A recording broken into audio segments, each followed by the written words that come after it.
Hello hello hello boys and girls, welcome back to another. आज की इस video में हम लोग जो वीडियो देखने वाले वो होने वाली है one of the 10 lost tribes of बनी Israel found in India, Urdu Hindi by Hasi TV video. Hasi TV की वीडियो है ये। भाई रिएक्शन देते हैं इस वीडियो पर, देखते हैं भाई इंडिया के अंदर कौन सी बनी इसराइल के 10 लॉस्ट जो गुमे हुए ट्राइब हैं वो मिले। तो देखते हैं वीडियो, रिएक्शन देते हैं, चलते हैं वीडियो को स्टार्ट करते हैं। काफ़ी इंटरेस्टिंग होने वाली वीडियो। अस्सलामुअलैकुम दोस्तों, मेरा नाम है हसीब शफकत और आप देख रहे हैं हसी टीवी। हसी टीवी।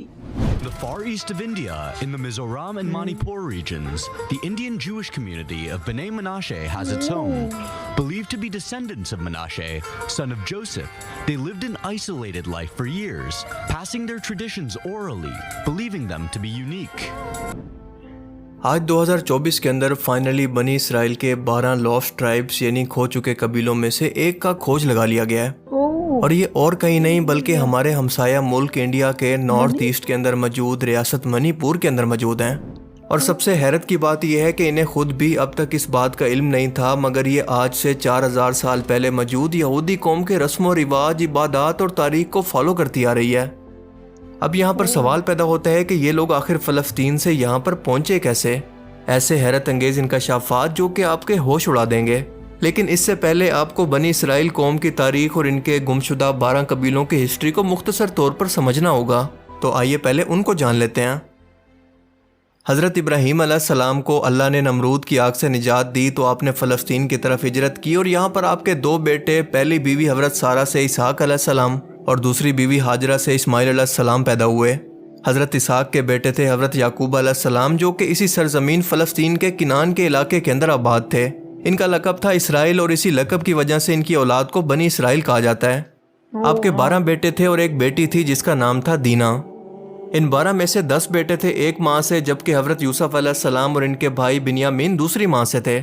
इन्हीं 12 बेटों से आगे चलकर एक एक नस्ल आगे बढ़ी, जिनमें ज़्यादा मशहूर नाम हज़रत यूसुफ अलैहिस्सलाम, बिन्यामीन, लावी, शमून और यहूदा थे। लावी यूसुफ अलैहिस्सलाम के वो भाई थे जो कि बाकी भाइयों से बहुत ज़्यादा नरम दिल थे और उन्होंने ये मशवरा दिया था कि यूसुफ को कत्ल ना करो बल्कि कुएं के अंदर डाल दो ताकि कोई इसको यहाँ से निकाल कर हमसे बहुत दूर ले जाए।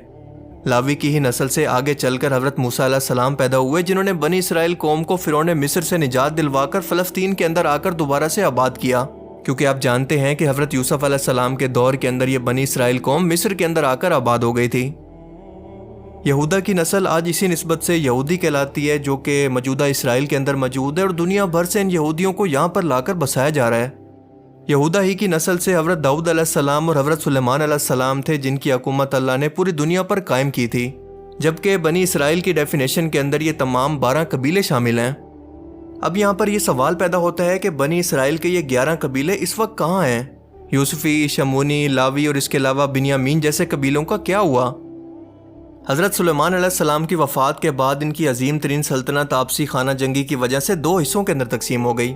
बनी इसराइल के 10 कबीले यहूदा कबीले की सरदारी से ख़ुद को आज़ाद करके एक नई रियासत इसराइल बनाते हैं, जबकि यहूदा और बिन्यामीन कबीला अपनी जगह पर कायम रहे, जिसको नाम दिया गया किंगडम ऑफ जूदा। इसी दौरान अल्लाह ने इनकी नाफरमानियों और आपसी लड़ाइयों की वजह से इन पर न्यू असेरियन अम्पायर की सूरत अजाब नाजिल किया, जिसने मिस्र के रास्ते इन 10 कबीलों की रियासत इसराइल पर हमला करके इसकी ईंट से ईंट बजा दी और ये 10 कबीले अपनी जान बचाकर दरिया फरात के मशरिक के अंदर जाकर कहीं पर आबाद हो गए और बाकी कौमों के कल्चर के अंदर जम हो गए।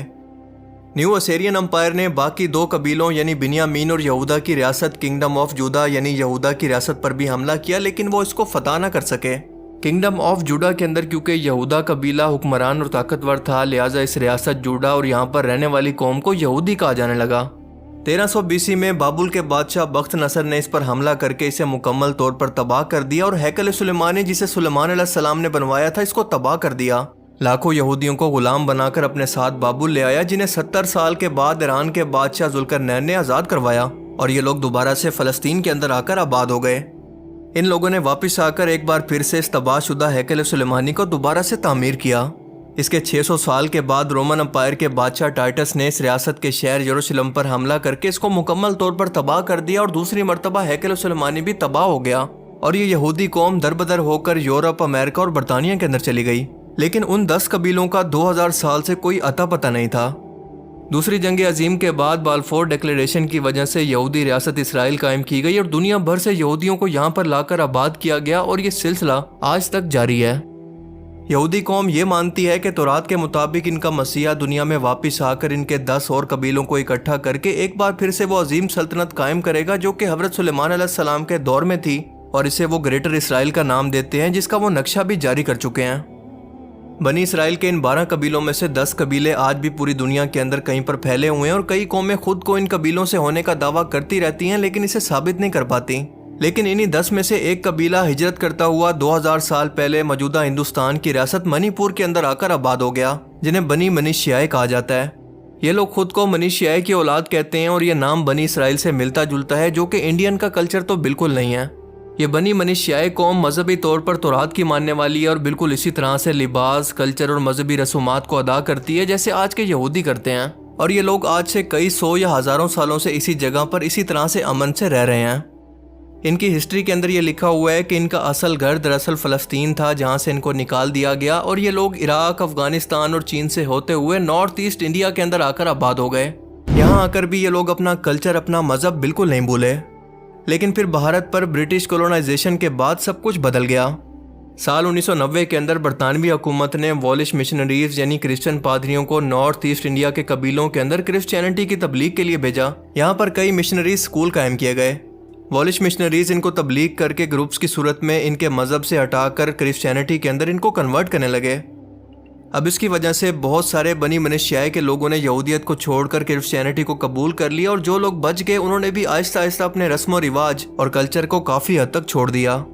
साल 1980 तक बनु मनीषियाई के लोगों को पता ही नहीं था कि इनके अलावा कोई और भी यहूदी कौम दुनिया के अंदर आबाद है। लेकिन बरतानवी मिशनरीज की तबलीग की बदौलत जो बनु मनीषियाई के लोग यहूदियत को छोड़कर क्रिश्चियनिटी को कबूल कर बैठे थे, अपना जिक्र क्रिश्चियंस की बुक के अंदर भी देखकर ये लोग हैरान रह गए। इन्हें तब जाकर अंदाजा हुआ कि इनके अलावा भी दुनिया के अंदर कोई और यहूदी कौम आबाद है। ये सब जानने के बाद इन लोगों ने खुद इसराइल के अंदर मौजूद यहूदी कौम से राब्ता किया और एक बार फिर से इनके रस्म रिवाज, तौरात और अपनी तारीख को समझा। और आज इसराइल भी बनु मनीषियाई के इन 4500 यहूदी लोगों को ऑन करता है, इनको अपना मानता है। लेकिन मणिपुर में हालिया आपसी कबीलों की रिसोर्सेज और इक़्तिदार की जंग की खातिर ये कम्युनिटी दरमियान में पिस रही है। इसके कई सौ लोग लापता हो चुके हैं। इतनी छोटी कम्युनिटी होने की वजह से भारतीय सरकार ने भी इन पर कोई खास तवज्जो नहीं दी। लेकिन अब यहाँ पर सवाल ये पैदा होता है कि ये लोग आज आखिर इसराइल के अंदर जाकर आबाद क्यों नहीं हो जाते। इसका जवाब है कि इस वक्त भी बनु मनीषियाई के ज़्यादातर लोग इसराइल के अंदर ही आबाद हैं और इनकी मिलिट्री, बिजनेस और मजहबी तौर पर अच्छा खासा काम कर रहे हैं। लेकिन आज इस टाइम के अंदर इस मकसद के लिए आपको पहले अपने यहूदी नस्ल, बाप दादा का सिलसिला साबित करना होगा और बनु मनीषियाई की अपनी लिखी हुई तारीख के मुताबिक ये लोग अपना सिलसिला नसब साबित कर चुके हैं और इसके साथ साथ अपना DNA टेस्ट करवा कर भी ये साबित कर चुके हैं कि ये उन्हीं के फर्जंद हैं, यानी कि सिलसिला बनी इसराइल के लोग। लेकिन आज हकीकत ये है कि इसराइली यहूदी रेसिज्म की वजह से बनु मनीषियाई के लोगों को अपने बराबर नहीं समझते। इनको हकारत की निगाह से देखते हैं जैसे ये कोई बहुत ही नीची जात के लोग हों। और इसकी वजह बिल्कुल ऑब्वियस है, क्योंकि हमने ऊपर हिस्ट्री के अंदर जाना कि यहूदी कबीला नस्ल दर नस्ल इक़्तिदार के अंदर रहता हुआ या फिर मुकम्मल तौर पर कंट्रोल करता हुआ बाकी कबीलों पर डोमिनेंट चला रहा है। वो नहीं चाहता कि उसके इक़्तिदार को कोई और कबीला चैलेंज करे, इसलिए वो आज भी अपने मुल्क के अंदर किसी और कबीले को ऑन करने के लिए तैयार नहीं है। लेकिन आज भी बनी मनीषियाई के ये लोग दो मुल्कों के दरमियान फंसकर इन दोनों को सवालिया नजरों से देख रहे हैं, जिन्हें दोनों ही ऑन करने को तैयार नहीं। आई होप कि इस वीडियो से आपको बहुत कुछ नया जानने को मिला होगा और ये वीडियो आपको पसंद आया होगा। अगर ये वीडियो आपको अच्छा लगा तो इसे लाइक कीजिए और अब मैं मिलूंगा आपसे एक ऐसी ही नई इंटरेस्टिंग वीडियो में। तब तक के लिए अपना बहुत सा ख्याल रखिएगा। Thanks for watching this video. अल्लाह हाफिज़। ओके, तो गाइज यही था मेरा इस वीडियो पर रिएक्शन। तुम लोगों को क्या लगता है भाई, इंडिया में भी एक इसराइल की ये, लेकिन तुम लोगों ने देखा जैसे कि नीचा मानता और उस वजह से ये लोग एक्सेप्ट नहीं करते रेसिज्म की वजह से। तो ये चीज़ है, ये चीज़ तो देखो ज़्यादातर तुम लोगों ने देखे होगा अमेरिका में भी पहले थी ब्लैक एंड वाइट वाली वो रेसिज्म, अभी भी होगी बहुत सारों में। रेसिज्म तो हर जगह चलता रहता है ना, तो यही है इस वजह से। बाकी मुझे तो पता ही नहीं था कि यहाँ पे भी इंडिया में भी है। तो दवा करो अगर है भी तो अपना वो चाहे इसराइल या कह रहे हैं यहाँ क्यों रह रही है। और बताओ इंडिया के हम पहले मणिपुर कर रहा था और अब पता चलता है मणिपुर में भी इसराइल की एक वो है, मतलब एक लॉस्ट ट्राइब है। हो सकता है ना भी हो, कुछ पता नहीं है, पक्का नहीं है, हो सकता है वो सिर्फ जानबूझ के कर रहे हो इस चीज़ में। तो तुम लोगों को क्या लगता है, मेरे को لگتا ہے کہ جان بوجھ کے کر رہے ہوں گے، صرف ایسی فیم کے لیے یا اس چیز کے لیے کر رہے ہوں گے کہ ان کو بھی ریکگنائز ہو جائے، یا پتہ نہیں ہو سکتا ہے اصلیت میں بھی ہو، کچھ بھی ہو سکتا ہے۔ دیکھو میرے کو تو کچھ نہیں لگ رہا، میرے کو تو میں کیا ہی بتاؤں، میرے کو تو ویڈیو لگ رہا ہے کہ ایک طرح سے ڈرامہ بھی ہو سکتا ہے۔ تو جو ویڈیو پسند ہے لائک کر دینا، سبسکرائب کر دینا، شیئر کر دینا، انسٹاگرام پہ ضرور فالو کر لینا، اور تم لوگ بتانا تم لوگوں کو کیا لگتا ہے۔ باقی میں چلتا ہوں، ملتا ہوں، تب تک کے لیے peace and love and bye bye.